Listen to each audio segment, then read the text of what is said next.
Last lecture में हमने देखा किस तरह हम सीरीज कॉम्बिनेशन में इक्विवेलेंट रेजिस्टेंस निकाल सकते हैं। आज के लेक्चर में हम करेंगे पैरेलल कॉम्बिनेशन।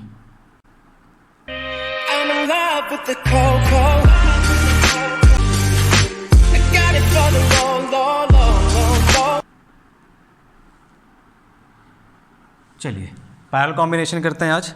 तो कॉपी पेन निकाल लो और शुरू करते हैं आज का लेक्चर।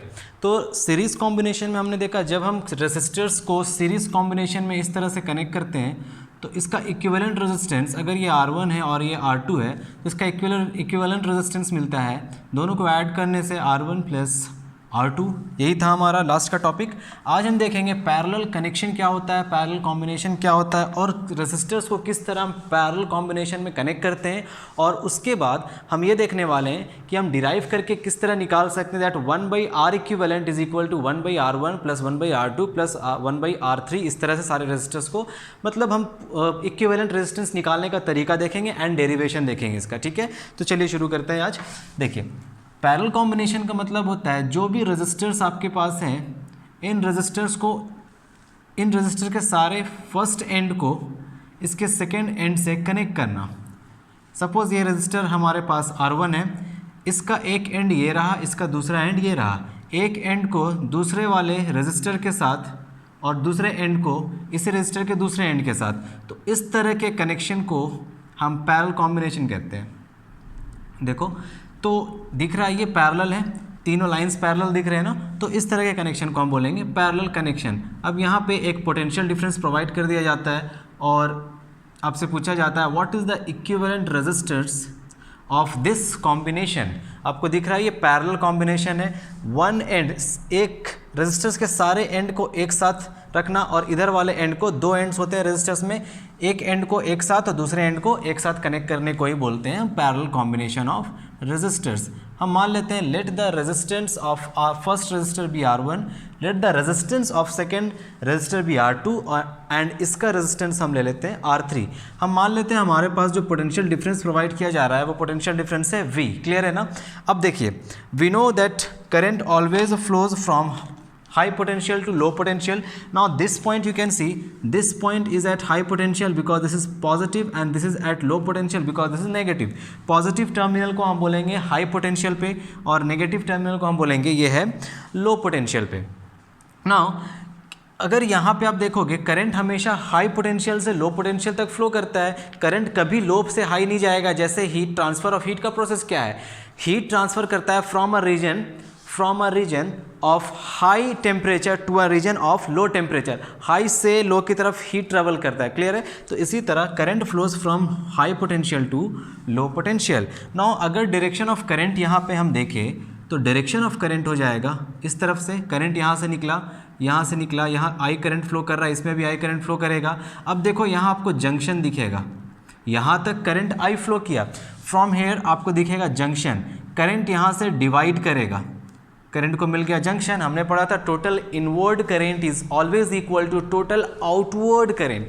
यहाँ पे करंट आ रहा है और ये करंट डिवाइड करेगा तीन जंक्शंस में। तो हम मान लेते हैं इसके ऊपर R1 में फ्लो कर रहा है I1, करंट I1 इधर गया करंट I2 और इधर गया करंट I3। ठीक है। अब देखो R1 रजिस्टर में कौन सा करंट जा रहा है, I1 दिख रहा है, दिस इज I1 गया, यहाँ पे भी I1। ठीक है। अब यहाँ पे I1, अब देखिए यहाँ पे I2 सेकेंड रजिस्टर्स में, I2 थर्ड रजिस्टर में उसी तरह I3 करंट फ्लो करेगा, I3 और यहाँ पे I3। वापस से ये तीनों कंबाइन करके क्या बनेगा, total inward current is equal to total outward current. Inward current कितना आ रहा है, I1 plus I2 plus I3। कितना हो जाएगा I1 plus I2 plus I3। देखो ये सेल है मदर ऑफ दिस सर्किट। मैंने बताया लास्ट लेक्चर में ये सेल होता है मदर ऑफ दिस सर्किट। यहाँ से जितना करंट निकलेगा सेल को इतना ही करंट वापस चाहिए, ये याद रखना आप लोग। जितना करंट यहाँ से निकलेगा, जितना सेल करंट देगा वो वापस उतना करंट लेगा। ठीक है। तो यहाँ से करंट निकल रहा है I, तो वापस इसे करंट मिलना चाहिए I। ठीक है। तो ये I1 plus I2 plus I3 ये कॉम्बिनेशन बनाएगा और टोटल करंट यहाँ से वापस हो जाएगा I। क्लियर है। I करंट वापस सेल में पहुँचेगा। देखो I डिवाइड किया I1 I2 I3 में, डिवाइड करने के बाद R1 के थ्रू, R2 के थ्रू, R3 के through I1, I2, I3 respectively flow किया और फिर I1, I2, I3 कंबाइन करके वापस से पहुंच गया यहाँ पे। तो I करंट फ्लो किया, डिवाइड करने के बाद फिर से वो कंबाइन करके I पहुंच गया।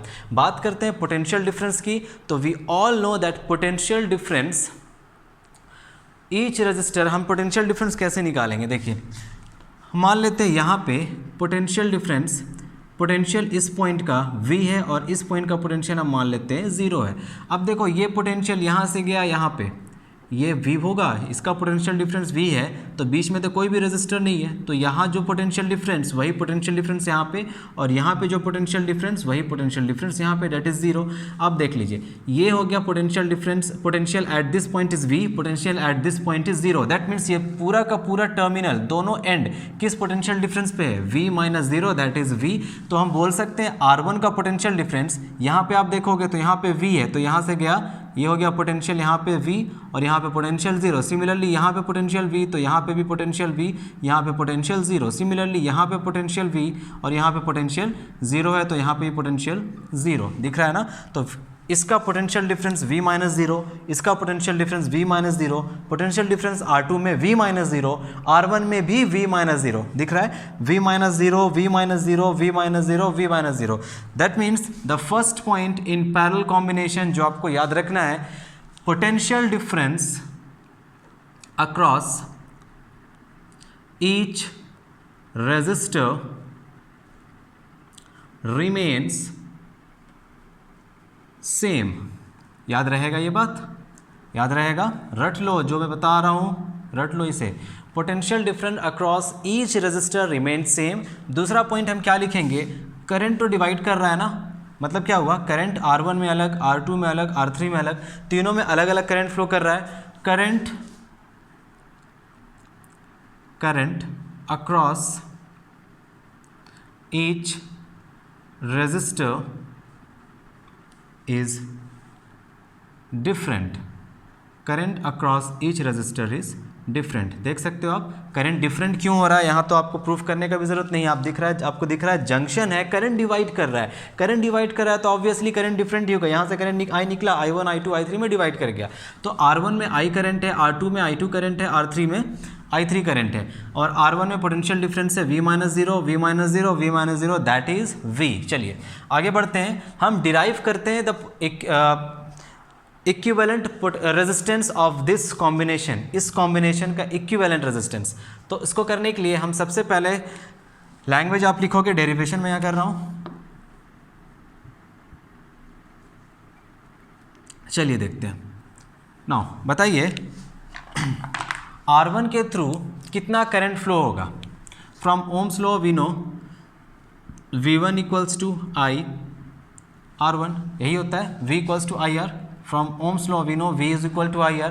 हमें किसके अक्रॉस निकालना है, R1 के अक्रॉस निकालना है। क्या R1 के अक्रॉस करंट I1 है, R1 के across current I1, R1 is the resistor R1, ठीक है। ये हो गया potential difference across R1।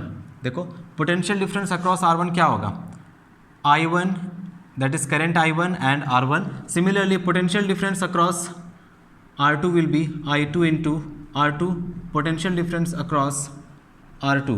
Similarly potential difference across I3 is I3 into R3, that is potential difference across R3। अब देखो can I write capital I equals to I1 plus I2 plus I3?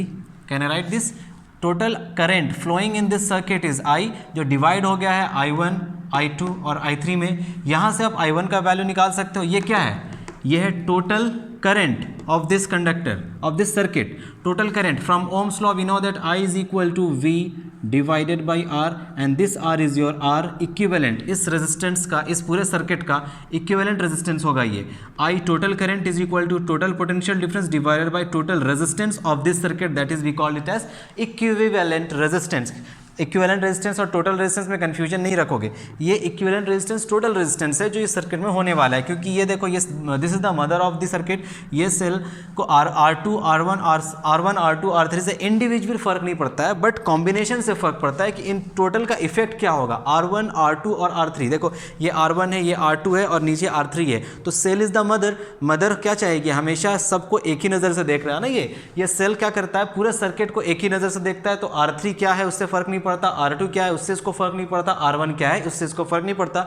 ये पूरा का पूरा सबको combine करके देखती है और सबको एक ही नज़र से देखता है, तो इसे हम बोलते हैं R इक्विवेलेंट। तो ये समझाने के लिए बस था, एक कंसेप्ट है समझाने के लिए, R इक्विवेलेंट। क्लियर है? चलिए अब आगे देखते हैं what is the value of R1 from here. R1 from here, यहाँ से हम I1 निकाल सकते हैं। I1 from here will be V divided by R1। Similarly this will be V divided by R2 plus V divided by R3। Clear है? देखो यहाँ से V कॉमन आएगा, तो नेक्स्ट स्टेप हमारा हो जाएगा R equivalent is equal to V common, अंदर बचेगा I divided by R1 plus I divided by R2 plus I divided by R3। देखिए यहाँ से V कैंसिल, तो हमारे पास नेट रेजिस्टेंस कितना आ गया, 1 divided by R equivalent is equal to 1 by R1 plus 1 by R2 plus 1 by R3।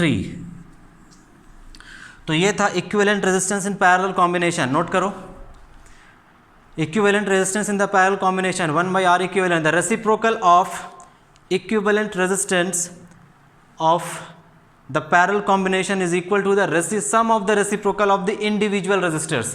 Individual resistor का reciprocal करो, ऐड कर दो, R इक्विवेलेंट निकल जाएगा। क्लियर है?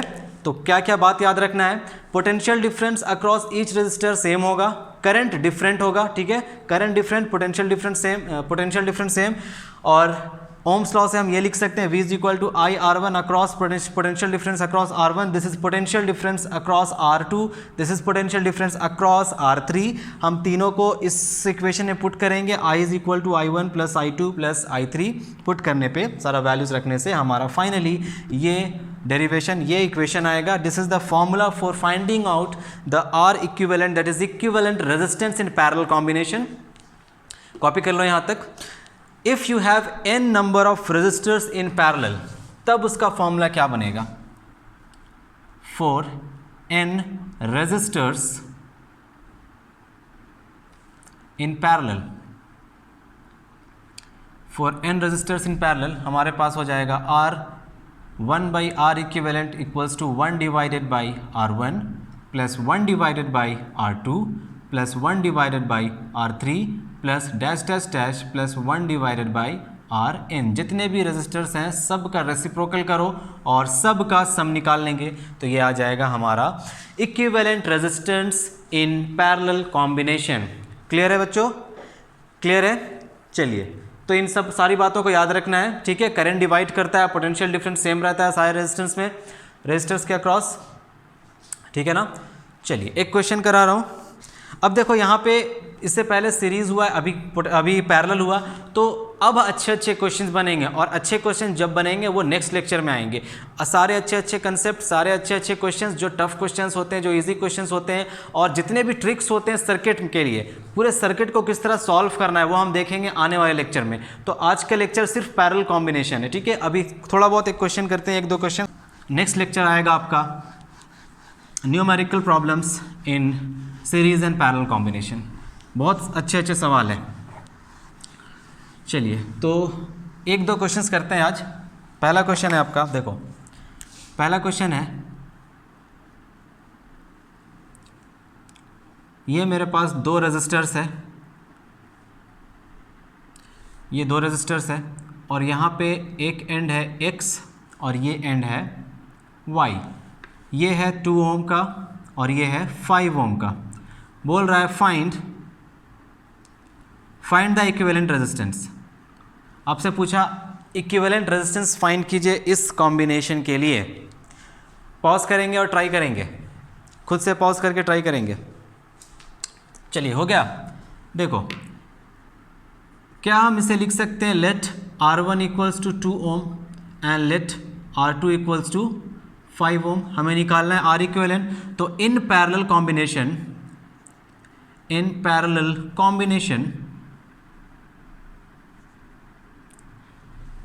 1 divided by R equivalent is equal to 1 divided by R1 plus 1 divided by R2।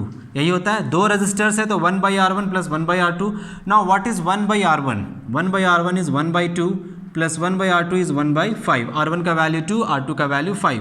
यहाँ LCM लेंगे 10, ऊपर आएगा 5 प्लस 2, इसका वैल्यू आ जाएगा 7 divided by 10। 7 divided by 10।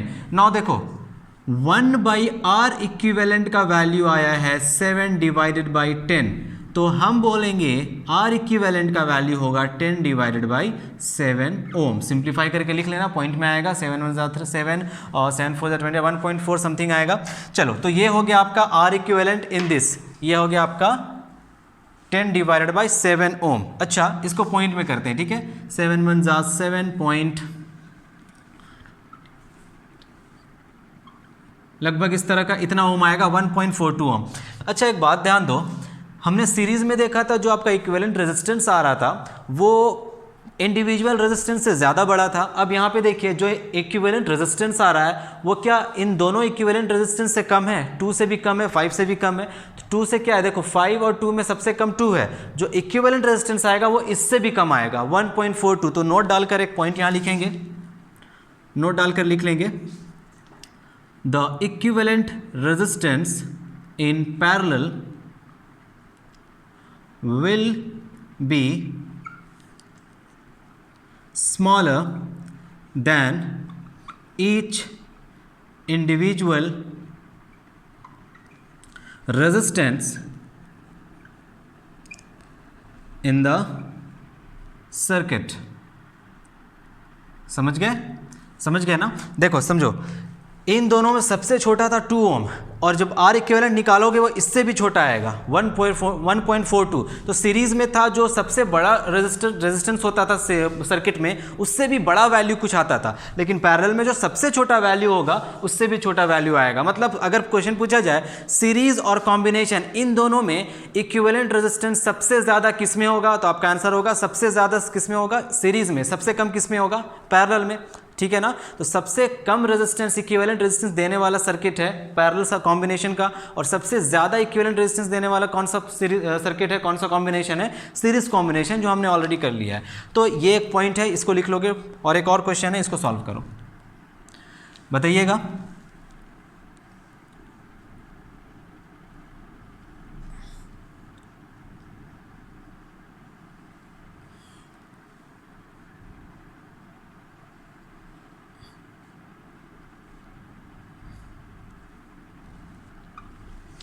This is A and this is B, ठीक है। This is 1 ohm, this is 2 ohms and this is 3 ohms. 1 ohm, 2 ohm, 3 ohm. Question है find first question R equivalent, find R equivalent. Second question potential difference इस combination का है 12 volt. Potential difference is 12 volt across A and B. A and B के बीच में potential difference है 12 volt. Question है potential difference across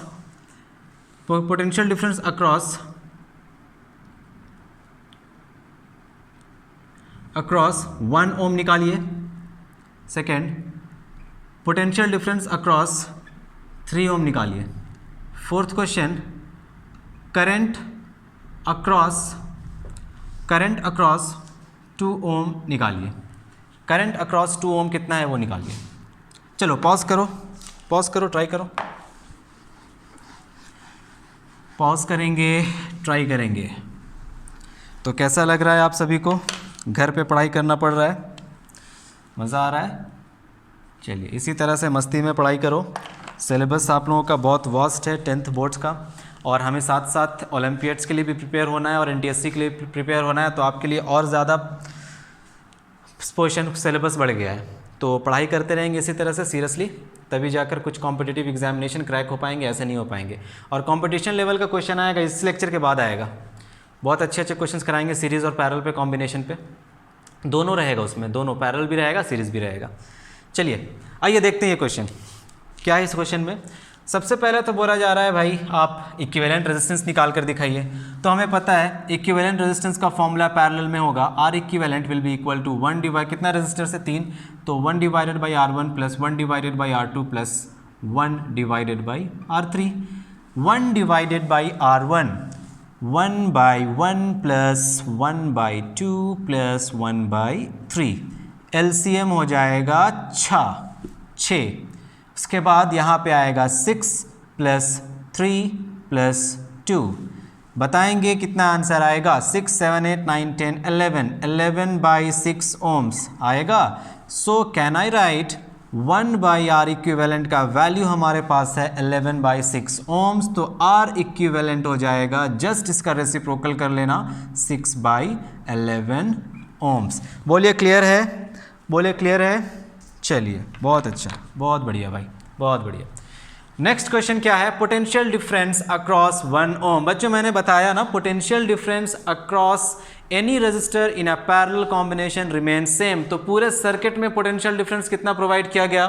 12 volt. तो 1 ohm में कितना पोटेंशियल डिफरेंस? 12 वोल्ट। देखो potential difference across A and B, A और बी एंड पे पोटेंशियल डिफरेंस 12 वोल्ट है, तो इन दोनों में पोटेंशियल डिफरेंस 12 वोल्ट, इनके बीच पोटेंशियल डिफरेंस 12 वोल्ट, इनके बीच पोटेंशियल डिफरेंस 12 वोल्ट। तो आंसर होगा आपका simply potential difference across, question number 2, potential difference across 1 ohm is equal to potential difference across 2 ohm is equal to potential difference across 3 ohm, that is equal to potential difference of the circuit and which is equal to 12 volt. कुछ सोचना ही नहीं था इसमें, 1 ओम बोले, 2 ओम बोले या 3 ओम बोले, आपको पता है पैरेलल में है तो पोटेंशियल डिफरेंस, जो वैल्यू पोटेंशियल डिफरेंस का होगा ए और बी के बीच में, वही वैल्यू सबके लिए होगा। तो सॉल्व हो गया, देखो 1 एंड 2 सॉल्व हो गया वहाँ पे, सॉरी 2 एंड 3 दोनों का आंसर यही है।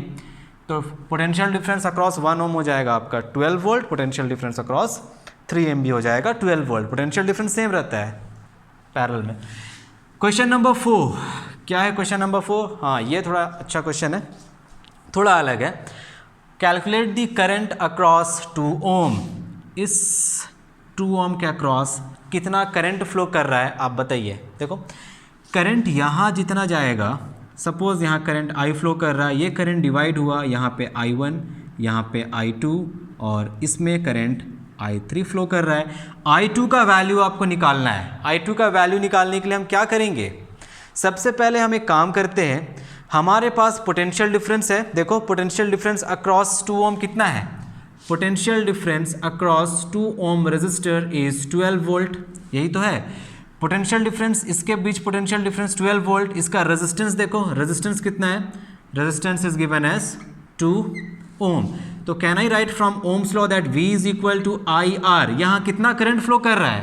करंट I2, तो हम इसे ले लेते हैं current I2। Now potential difference is 12 volt, I2 current हमें निकालना है, resistance of this resistor is 2 ohm, तो यहाँ से 2 1 जार 2, 2 6 जार 12 आ गया करंट I2 6 एम्पियर। देखो करंट I2 इज 6 एम्पियर, बोलो सही है? समझ आ रहा है? Current I2 is 6 ampere. चलिए निकाल के देखते हैं 3 ओम के अक्रॉस कितना करंट फ्लो कर रहा है। करंट अक्रॉस 3 ओम, इसे ले लेते हैं I3, ठीक है। करंट अक्रॉस 3 ओम निकालना है, यह हमें नहीं पता, लेकिन हमें इसका पोटेंशियल डिफरेंस तो पता है। What is the potential difference across 3 ohm resistor? Potential difference across 3 ohm resistor कितना होगा? जितना पोटेंशियल डिफरेंस ए और बी के बीच में है, ए और बी के बीच में कितना पोटेंशियल डिफरेंस है? 12 वोल्ट है, 12 वोल्ट है। रेजिस्टेंस कितना है? रेजिस्टेंस कितना है उसका रेजिस्टेंस है 3 ओम, क्लियर है? 3 ओम रेजिस्टेंस है, इसका रेजिस्टेंस को हम R2 ले लेते हैं, ठीक है, और इसका रेजिस्टेंस को R3 ले लेते हैं। नाउ फ्रॉम ओम्स लॉ, देखो बार बार मैं फॉर्मूला लगा रहा हूँ V equals to I R बोल कर, ताकि आपको याद हो जाए। मैं ऐसे डायरेक्टली भी यहाँ पे लगा सकता हूँ, I is equal to V divided by R, मैं डायरेक्टली लगा सकता हूँ, लेकिन मैं बार बार V equals to I R करके लगा रहा हूँ ताकि आपको याद हो जाए। अब तक याद हो जाना चाहिए। From ohms law we have V is equal to I R. कौन सा करंट निकालना है? देखो I3 निकालना है। I3 रेजिस्टेंस क्या है? R3 किसके अक्रॉस निकालना है? 3 ओम के अक्रॉस निकालना है। तो 3 ओम के अक्रॉस वही पोटेंशियल डिफरेंस होगा जो पोटेंशियल डिफरेंस ए और बी के बीच है।